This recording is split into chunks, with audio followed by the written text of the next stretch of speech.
Olá, minha gente, a paz do Senhor Jesus, das paz a todos vocês. Tentando aqui dar seguimento, gravando os nossos vídeos do Comente Bíblia. Na última semana que passou, eu não fiz vídeos, estava envolvido aqui com muitas outras coisas pessoais, não deu para fazer vídeo, editar vídeo. Bom, mas antes de iniciar, eu queria pedir a você um favor. Olha, se você continua inscrito, eu não tenho nem 1000 inscritos, estava com 876, só estou com 870. Tem algumas pessoas que estão desinscritas ou simplesmente o YouTube, às vezes acontece, quando você não visualiza os vídeos, se desinscreve, né, automático. Então, se ainda está inscrito, ok, ajude a divulgar o trabalho. Se foi desinscrito, se reinscreva, me ajude nessa obra aí. Eu ainda não tenho 1000 inscritos. E essa obra começou em 7 de maio de 2018. São 4 anos, tá? Já fez 4 anos. Nós estamos dentro do 5º ano. Meus queridos, na última semana, o último vídeo, a gente terminou falando a primeira parte do Sermão do Monte. Mas eu gostaria de voltar um pouco e comentar com vocês algo interessantíssimo, ao meu ver. Sobre aquela mulher do fluxo de sangue. Muitos de nós, muitas vezes, achamos que ela foi uma pessoa que fez aquilo, né, alcançou graça e alcançou cura no Senhor. Então foi alguém que fez isso assim, foi a primeira, ela fez aquilo, ela foi a primeira a aparecer com aquilo. Bom, veja os últimos vídeos, você vai perceber que ela não foi a primeira coisa nenhuma. Ela foi simplesmente alguém, dentre a multidão, que fez o que todo mundo estava fazendo. Todo mundo tinha o costume de fazer. Para bem falar, você vai ver no vídeo aí, bem claro, né, o Senhor escolhe os 12, e deixa definida a missão dos 12.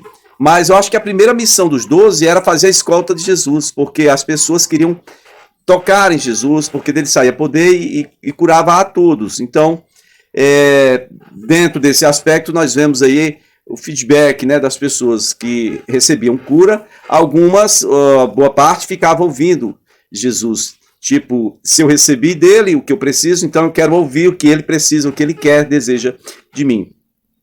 A outra parte, no entanto, recebia a cura e ia embora. Então, o que aquela mulher fez foi algo atípico? Não, não foi algo atípico. Foi algo comum. Todos faziam isso. E, pela ordem cronológica, esse é o período que, assim que termina a segunda Páscoa do Senhor Jesus, ele está voltando de Jerusalém para Galileia, e em Cafarnaum é que acontece de ele entrar no barco e pedir para afastar um pouco, para poder pregar para as pessoas, porque as pessoas não estavam mais querendo ouvir somente Jesus, elas queriam tocar em Jesus, elas não queriam saber o que Jesus tinha para dizer para elas, elas queriam ser curadas, né, imediatamente. Então elas vinham e tocavam em Jesus. E quando Jesus diz para aquela mulher, diz para os 12, né, alguém me tocou de uma forma diferente, na verdade isso é um tema que eu posso abordar depois com vocês. Não é que ele não tenha sentido poder nos outros casos, é que ele teve misericórdia daquela mulher e o caso dela exigia um tratamento especial. E exigia tanto esse tratamento especial que Jesus estava indo orar pela filha do Jairo, que estava morrendo, e parou ali para resolver a situação daquela mulher, né? Bom, mas então vamos retornar para Mateus capítulo 5, onde nós estamos falando aqui alguns comentários no Sermão do Monte, né? Mateus capítulo 5, no versículo 25, vai dizer assim, ó, seguindo aí do último vídeo para cá, né?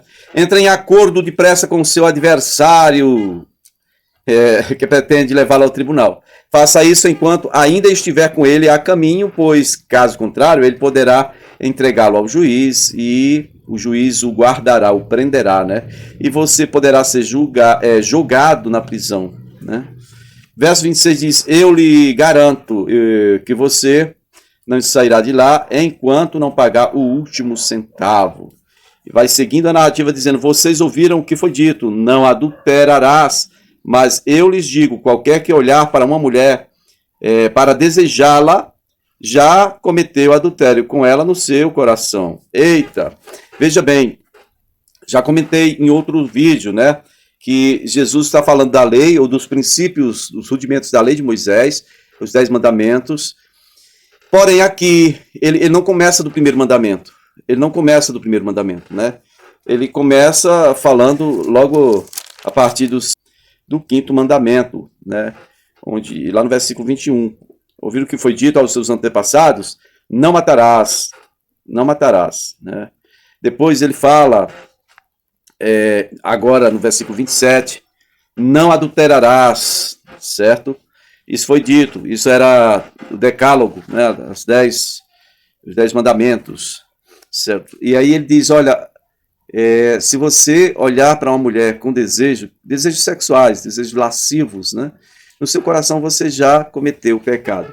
Aqui agora começa um problema de interpretação, aqui é literal, não tem o que interpretar, mas começa uma controvérsia, porque o Tiago, o irmão de Jesus, escreveu que a concupiscência, né, dá luz ao pecado, e o pecado consumado é que gera morte. E aí Jesus vai dizer agora que essa simples concupiscência aqui na sua cabeça já é configurada como um pecado que você cometeu contra a mulher quando você, homem, olhou para ela desejando se relacionar sexualmente com ela. Bom, logo no versículo 29, ele começa a falar dos sentidos. E olha como a gente tem que realmente vigiar com relação aos nossos sentidos. Sentidos aqui, os sentidos que nós temos, todos têm muito a ver com aquilo que a gente extrai de fora para dentro. Tudo que está ao nosso redor, aquilo que vemos e entendemos a partir do que vemos, aquilo que ouvimos, né? O que comemos, cheiramos, tá? Né? É pouca coisa, tipo assim, o que eu falo é o que está dentro. Bom, mas se tratando de raciocínio lógico, então entrou antes, né? Entrou antes. Nada é gerado lá dentro no vazio. É a partir do meu meio, daquilo que eu vejo, que eu faço, que eu penso. E então fica bem clara aí a dica para você. No versículo 29 diz: se o teu olho direito fizer pecar. Uai, qual é a diferença do olho direito para o esquerdo? É que geralmente o direito é o direito, né, cara?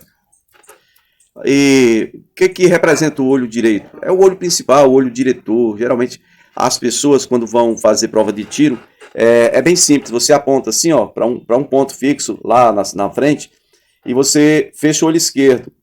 Aí você vê lá o ponto parado, né? Quando você tira o olho que estava fechado, você muda para o outro, aí você vê que o negócio está apontando para um canto diferente. Você vai identificar qual é o seu olho diretor, mas geralmente é o direito. Outra coisa que o olho direito fala é a respeito da questão de você perder uma guerra e se tornar escravo. Na antiguidade, eles vazavam o olho direito do cara para ele ser reconhecido como um escravo. Um escravo não é um escravo comum, não é um escravo que foi comprado no mercado, não. Esse é o escravo que estava no campo de guerra e perdeu, o grupo dele perdeu a guerra e para não morrer, então teve o seu olho direito vazado e ele vai servir como escravo ao vencedor para sempre. Se o teu olho direito te fizer pecar, vaza ele, arranca ele, lança ele fora. É melhor perder uma parte do seu corpo do que ser todo lançado no inferno. E se a tua mão direita, a mão direita é a principal, que você mais move. Ah, gente, tem muita gente canhota por aí, tá? Mas a maioria, gente, é destro. A maioria das pessoas são dessas. Os que são canhotos são exceções, tá? Se a tua mão direita, ela te faz pecar, faça o mesmo. Corte ela, lance fora. É melhor perder uma parte do seu corpo do que ir todo para o inferno. Essa é a parte que fica repetindo. É melhor você arrancar alguma coisa do seu corpo do que perder-se inteiramente por causa de um sentido seu, alguma parte do seu corpo. Mão direita representa o quê? Obra, tá? A obra que eu faço. E se eu cometo fraude, ou se a minha obra é só para mim, eu não estou fazendo nenhuma obra que possa permanecer para a eternidade, isso é tropeçar, tá? Tá bom? Você vai construir só para essa vida aqui e depois, como é que fica? Né? Então, vamos deixar bem claro, a destra também, a minha destra é Deus, né? A minha mão direita. E a esquerda é minha esposa, tá? É aquela que está mais próxima, minha auxiliar, é aquela que está ao meu lado. Né? Quando a gente vai se apresentar, por exemplo, para o casamento, a esposa está à esquerda. Então a esquerda é a esposa, minha mão direita, no caso, minha mão direita aqui é o Senhor, minha destra é o Senhor, tá bom? Então, mas se o meu braço direito, minha mão direita, está me fazendo pecar, a primeira coisa que eu tenho que ver é quem é a minha destra. Eu tenho como minha destra o Senhor, mas a maior parte das pessoas que estão no mundo afora aí, elas servem a si mesmo e a Satanás. É a Satanás. Elas vivem no curso desse mundo. Elas defendem os princípios de Satanás, levantam as bandeiras de Satanás. e não tem acordo nenhum com Deus ou com nada que tenha relacionamento direto com a pessoa do nosso Deus. Ok? Reveja isso aí. É melhor você parar com isso aí agora do que você ser lançado no inferno depois, né? No 31 diz: foi dito, aquele que se divorciar de sua mulher deverá dar-lhe uma certidão de divórcio. Uma certidão de divórcio. Mas eu lhes digo que todo aquele que se divorciar de sua mulher, exceto por imoralidade sexual, faz que ela se torne adúltera, e quem se casar com a mulher divorciada estará cometendo adultério. E o homem que se divorciou, se ele se casar com outra mulher? É a primeira pergunta que eu faço aqui. No caso da imoralidade sexual, pode separar? Pode? Pode. Aqui, está dizendo aqui. Exceto é uma exceção. É uma exceção, tá? E então é isso. Por que tem essa exceção? Porque a própria lei de Moisés dizia o seguinte: se você é casado com uma mulher, divorciou dela, ou sei lá, ela teve relação com outro homem, você não pode voltar para aquela mulher. Não pode. A lei de Moisés é clara nesse ponto aí. Então, em caso de imoralidade sexual aqui, você pode ver no original, ou procurar de várias formas, você vai encontrar a raiz da expressão, tá ligado a adultério, a prostituição, a fornicação, é tudo a mesma coisa, que é qualquer forma de sexo fora do casamento. Você já é casado, por exemplo, se você tem uma relação fora do casamento com uma mulher solteira, para você está cometendo adultério, mas ela é fornicação, né?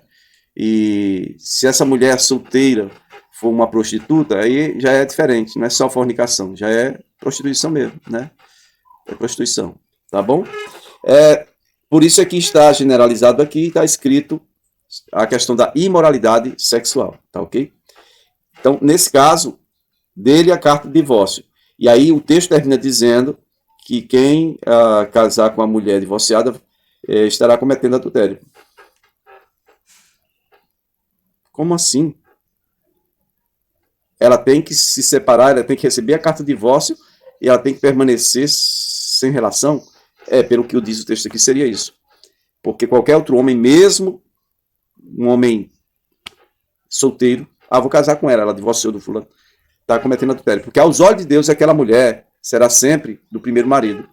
E ele vai poder recusar ela porque ela teve relação com outro homem. O fato é esse. A questão é só essa aqui. E a separação que o divórcio aqui é uma exceção. Uma exceção à regra. Tá ok? Por quê? Porque primeiro Deus criou um homem para uma mulher. Só isso. Misturou, saiu do que era previsto e determinado por Deus. Né? Quando misturou, aí já baldeou tudo. E aqui não trata claramente do caso do homem que dá a carta de divórcio. Se ele pode ou não pode. Agora, lá em Coríntios, capítulo 7, o apóstolo Paulo deixa bem claro que é só em caso de viuvez, né? E aí ter nova núpcia, ou novo casamento, e isso se for no Senhor. Ou seja, não pode ser com jugo desigual, não pode ser com qualquer pessoa. Tem que ser uma pessoa que tenha a mesma fé. Vamos lá, vamos seguir aqui. No versículo 33 diz: vocês também ouviram que foi dito aos seus antepassados, não jure falsamente. Perjúrio, né? É você estar num julgamento, dizer que vai falar sua verdade e mentir ali, dar um falso testemunho, tá? Versículo 34, mas eu lhes digo, não jure nem de forma alguma, nem pelos céus, porque é o trono de Deus, nem pela terra, porque é o estrado de seus pés, nem por Jerusalém, porque é a cidade do grande rei. E não jure pela sua cabeça, pois você não pode tornar branco ou preto, o preto nenhum dos fios dos cabelos. Bom, isso aqui é bem antigo. Hoje as pessoas pintam o cabelo, né?